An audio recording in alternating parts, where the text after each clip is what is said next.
As I told you already before, Purim is a Yom Tov which most people don't understand. It's a very big Yom Tov. The Ariya Kodesh says that what happened on Purim, the Oyros, the big Kedusha that comes on Purim, there's no other Yom Tov, not even Shabbos, that gives us as much as Purim. If the Chasam Sofer wouldn't have said it, I would have said it at the causes to say it. But the Chasam Sofer says that the Kedusha of the Megillah is bigger than the Kedusha of Torah's Moshe. The oil that comes down by the Megillah is bigger than the oil and the Kedusha of Torah's Moshe. So there is something to Purim. Purim is not understood. It's the inyan of the Nekuda of Klal Yisrael. As we discussed that in previous weeks, there is a Seder HaDayros according to the anatomy of Adam Arishon, to his structure. The first Dayros is the Reish of Adam Arishon, goes down and down and down until we come to the Eikev, to the soul. We are the Eikev. Purim is at the Eikev of the year, Adar. Adar is removed from Nisan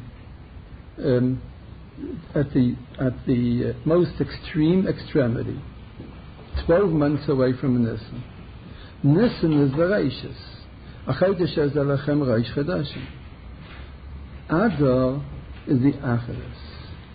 So Adar, in time, identifies itself with the neshamis that in Zman and in Madrega are the lowest ones. The Melchame of Amalek is with the Nechshalim, those who are rejected. Because in the Machne of Klal Yisrael, you had the Anani Kavod, and nobody was able to get in. Nobody was able to do any hezek, to attack, to be mazik, the Anani Kavod. But there were a certain segment of Klal Yisrael, the Machne Dun, who are also the last ones, the Acharayne Yisrael, in the Machne Dun goes in the back, that they were rejected from the Anani Kavod because they were worshipping Avodah Zarah. Like the Gemara explains, Rashi brings it, Targum Yonasan says it there. So therefore, Amalek had a shalita on them. They weren't protected against Amalek. So it's these Yidden, these Oivdei Avodah Zarah, that Amalek attacked, and that's why the Rabbi Shalom is so angry on Amalek. Now, 3,500 years later, it's still Mechamer at Hashem b'Amalek Medayah Dayah, because Amalek attacked the rejectees of Klal Yisrael. Every Yid has a Nekuda in him. He can be the biggest Rasha, but deep in his heart, he has a Nekuda which is a Yerusha from Abraham, Yitzchak, and Yaakov, and there he wants to be good. Every Yid has a Ahava Misusaris, a hidden Ahava to the Rabbi Shalom, even though he doesn't see it on the surface. And that's why every Yid finds favor by the Rabbi Shalom. And that's what Purim is all about. The Ness of Purim was given for those Yidden that they worshipped the Tzelem of Nebuchadnezzar, and they partook in the body of Achashverosh, and the Rabbi Shalom made nisim for them, even for those chaitim. More than that, as the Chasam Sofer points out, how does the Megillah begin? The Megillah begins with the party of Achashverosh, and the Yidden went and they enjoyed that party. Whatever was served at that party, certainly the culture of that party, the reason for that party. The reason for that party is, like the Gemara says, Achashverosh celebrated because the Beis Hamikdash isn't built up, and they went to that party. So That's where the Yidden zindigt. That's why the Gezeir of Haman came, because, like the Gemara says, they were nehana from the Suda of Achashverosh. So what happened by that party? When the Yidden did this Aveira of enjoying the Suda of Achashverosh, what happened by that party? By that party, Vashti was removed and made place for Esther to come in so that we should have the Nes of Purim. Don't we see the big Ahava of the Rabbi Shvarim to us? While the Yidden are doing Aveiras, while they're eating at the Suda of Achashverosh, that for that reason was the Gezeir of Haman. By that party mamish, the Rabbi Shvarim already prepares the Nes for the Yidden to remove Vashti and Umalchusa Yitin Amelech Lerusa Toive Mimena, so that Esther should be able to enter. So we see the Ahava of the Rabbi Shvarim to us, notwithstanding what we do. And that's why it's the Yud Gimel Midas Shorachimim, where the Nes of Purim comes. And that's why when Adar begins, and it's also generally the Kriya, we always read Parshas Kisisa, because that's where the Yud Gimel Midas Shorachimim are, where it says V'chanaisi es asher achein v'rechamti es asher arachein. So Rashi says Alpha Pisha Einay Hagen V'Einay Kedai. The Rabbi Shvarim has a certain in the Hanhagis of the Rabbi Shvarim, there's a certain Hanhaga that with Klal Yisrael, the Rabbi Shvarim behaves in a Neifen like a father, not like a king. That even if the son isn't deserving, but a son is a son, a child is a child. We're the Rabbi Shvarim's children. So we have two extremes in the calendar. These two extremes represent the two extremes in Klal Yisrael, in Zman. We have Nisan and we have Adar. In Nisan, the Rabbi Shvarim make Nisan for us. And that's why it's called Nisan. Nisan. The Rabbi should make Nisan for us. And then the months start going down and down and down until we come to Adar. In Adar, there was no Nisan. Purim, you don't see any Nisan. No Nisan on Purim. Look in the whole Megillah. You wouldn't find anything which is Chutz Medarach HaTeva. There's no Kriyas Yamsuf in the Megillah. There's no Asara Makis in the Megillah. There's no Karei Subrakim in the Megillah. Lahavdu Elef Avdalas, the Megillah could have been a novel, a certain story, the story of Esther. This has happened, the Melech got drunk, and he got crazy, and he told Vashti to come in a certain very humiliating way, and she refused, so he killed her, and then he married Esther, and then the story of Bixen the Seresh and the story of Haman. There's no Nisim in the entire Megillah. More than that, there's no Shemus of the Rabbi Shvarim in the entire Megillah. You don't find the Rabbi Shvarim's name in the Megillah. It's not there. It could be a story. If a guy wouldn't know and he'd read the Megillah, he wouldn't suspect that it's a Sefer Kodesh. A story. The Megillah is Kodesh Kodesh. The Megillah is the Nisim of Adar. There are two kinds of Nisim. Nisim that Rabbi Shvarim does when he changes the laws of nature, like by Yetzias Mitzrayim, the Asara Makis, Kriyas Yamsuf. So it's Nisim. You see the Rabbi Shvarim. The Rabbi Shvarim introduces himself in every prat of Yetzias Mitzrayim. The Rabbi Shvarim is there. That's Nisan. That's why the Chodesh is called Nisan. Adar, you don't see no Nisan. But there are no Nisim in Adar. Of course there are Nisim in Adar. But the Nisim are cloaked in Teva. They're hidden. It's like the Bnei Sasra brings out. He gives a mashal. Supposing there's a certain sick person, and he's almost dying. The doctor says he has another 5 hours to live, and everybody is crying. Then the doctor says, incidentally, there is a certain medicine that can cure this patient, but that medicine is far, far away. It's in China. And the Bnei Sasra brings this mashal. He lived 200 years ago. There was no trains, no planes. So he says it will take 3 months to go to China to bring that medicine, and then 3 months to come back. And he only has 6 hours to live. You don't find this medicine in this Medina. And more than that yet, supposing we do have this medicine, but it's a very complicated medicine, and you have to know how to administer it. And there's a doctor in America who knows the exact dosage, and he knows exactly how to administer this medicine. But to go to America would mean another 6 months for somebody to go there with a sailboat and then come back. So there's no hope for this patient.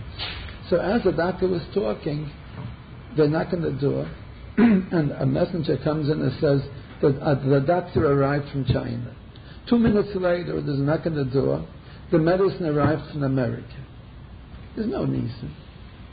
But don't you see that Rabbi Shalom is conducting the affairs of the world? That mamish things happened exactly that this patient should be able to have a refuah. The same thing is with the Megillah. The Megillah is Nisim and Nistarim, hidden Nisim. The Megillah is full of Nisim. The Megillah, every prat in the Megillah is a part, is a component of the Nes. The Mefarshim who explain the Megillah make it their business to show how every pasuk is a little part of the Nes. It contributes to the Nes. A little screw in the Nes. A little spring in the Nes. Every part in the Megillah. This happened, and this happened. Just in time, Esther came in. And just in time, Mordechai was able to find out about the plot of Bixen and the Seresh. And just in time, when there was the Gzeira, so Achashverosh noted Ashnas HaMelech, he couldn't sleep, and he told him to bring the Chronicles where it says that Mordechai saved the king's life. And just in time, Haman was outside, Mi Bechatzeya, and just in time, when the king was angry at Haman because of his love to Esther, so Chavayna says, Gam hine ya'esa sheheichen Haman le Mordechai. Everything happened just in time. Everything fits into slot, exactly with a program, with a seder, with a plan. Adar is Nisan, but it's hidden Nisan. You don't see the Nisan. Everything that happens today, if a person would be mizbaining, if a person would go through his day and really examine the events of his day, he would see that in his life there are Nisan. In his day there is Nisan. Everything is Nisan. We say every day, if somebody doesn't believe that Rabbi Shalom makes with him minimum a free nisim a day, he's not allowed to daven. But the nisim are hidden nisim. Like I explained last week. Nisim of Hester, and that's why Adar is called Adar. From the word Aderes, by Esav, Kulik Aderes Seir, a cloak. The Nisim are cloaked in Teva. The Nisim of Nisim are evident Nisim, revealed Nisim. The Nisim of Adar are cloaked Nisim, concealed Nisim. But there's Nisim. And in the Megillah, you don't see any Nisim, but there are Nisim. And in the Megillah, But what's pshat in the Megillah? Why aren't there any nisim? Because of Amalek. Ein Hashem Shalom v'akisei Shalom machiyamach zara Shalom Amalek. The name of the Rabbanu Shlalem is not Shalom. The Vav Hey is missing, and the name of the Kisei is missing. The Aleph is missing. It's Keis Ka. Like Rashi says over there in Beshalach, Ki Yadal Keis Ka. It doesn't say Kisei Havaya, Kisei Hashem. It says Keis Ka. The Aleph is missing from Kisei, so it's Keis. And the Vav K is missing from the Shem Yud K Vav K, so it's only Ka, Keis Ka. Because of Amalek. There's a clip of Amalek which conceals the Rabbeinu Shleilim. Amalek is B'gematria Safek. He's the one that puts Tzfeikis into Yiddish heart, Tzfeikis of Emunah. The Metzias of Amalek is Kfira. And he hides the Rabbeinu Shleilim. So that's why in the Megillah you don't have the Rabbeinu Shleilim's name. Because of Amalek, because of Haman. And when the Rabbeinu Shleilim, he's the Hamelech in the Megillah. Wherever the Medrash says, wherever it says Hamelech in the Megillah, it means the Rabbeinu Shleilim. But in Pshat, when you teach children the Chayda, Hamelech means a Chashverosh.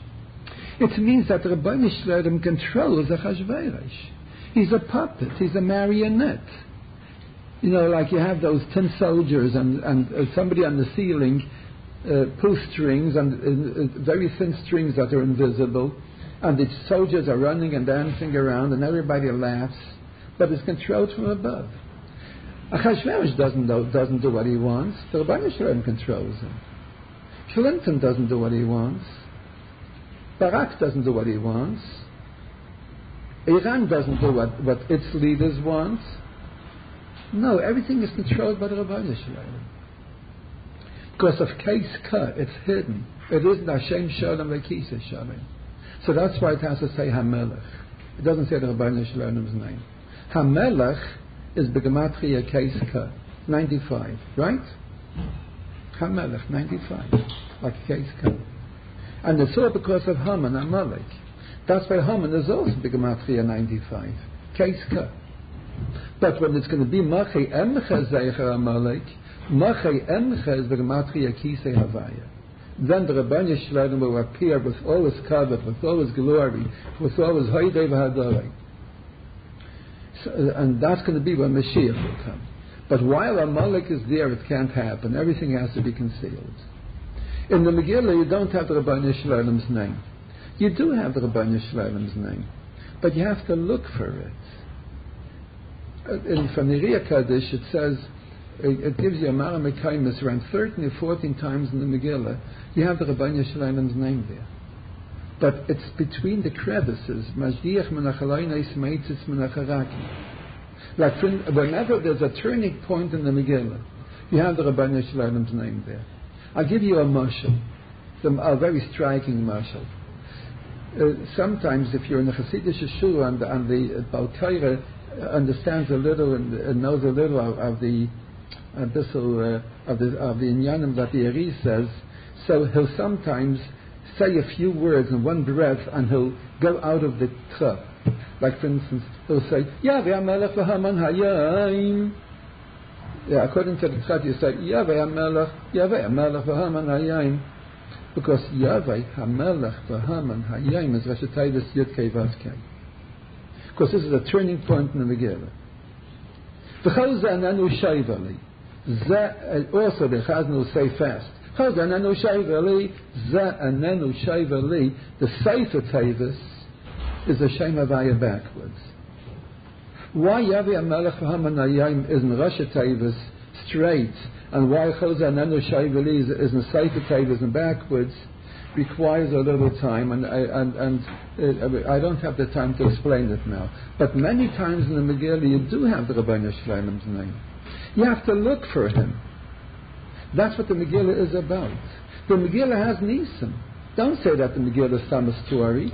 That's why we make a Beracha Shas Nisim Lavasena before we learn the Megillah. There's Nisim in the Megillah. But the Nisim Nistarim, the shroud of Nisim. And the Megillah is supposed to be an exercise for us that we should learn how to find the Rabbeinu Shleilim's name. All over. in whatever happens in the world, and whatever happens with us. And that pshat al-mikra Megillah, we're supposed to read the Megillah.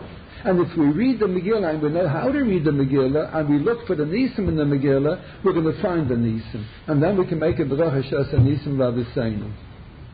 It's just like, if you're ever in a doctor's office and he looks at an X-ray, what you're seeing there is shadows and streaks.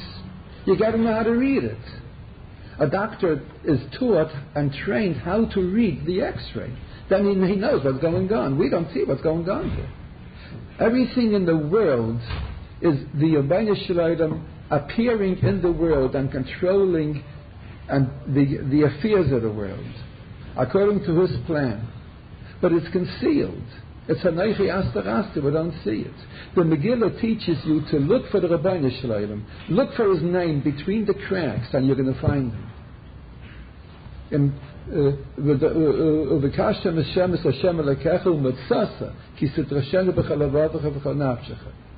when somebody knows how to read the Megillah, he can then take the New York Times and find the Rabbi Shalom's name between the cracks in the newspapers. He'll understand that whatever happens in the papers, he sees a master plan. How the Rabbi Shalom does everything, and everything is the Tovas Klal Yisrael. It's just shrouded, it's covered. So when you sit by the Suda, Purim at night, and you're sitting and you're eating kachka and kreit with raisins, whatever, halibchas, and then all of a sudden the door bursts open and a guy comes in with red pants and a yellow blouse and a sword. You're not getting scared. You're asking him, which yeshiva you're collecting for? You know that it's shrouded. It's just covered up. There's Yiddish and Neshama under that cloak, under that shroud. That's what the Megillah is about. Teaching you that even though you don't see the Feirish of Rabbi Shalom like in Nissen, but see him in Adar, when he's cloaked with a cloak, with the Adaras Seir of Esav, of Amalek. So this is Adar at the end of Zman. Now, the Rabbi Shalom is doing wonderful, wonderful Nisim for us. And if we're mizbainen in it, in the current events of the day, we can see the Nisim. Every person in his own life can see Nisim, but he has to be mizbainen. He has to give it thought. And then he's going to see the Rabbi Shalom, and he'll be able to make Shas and Nisim.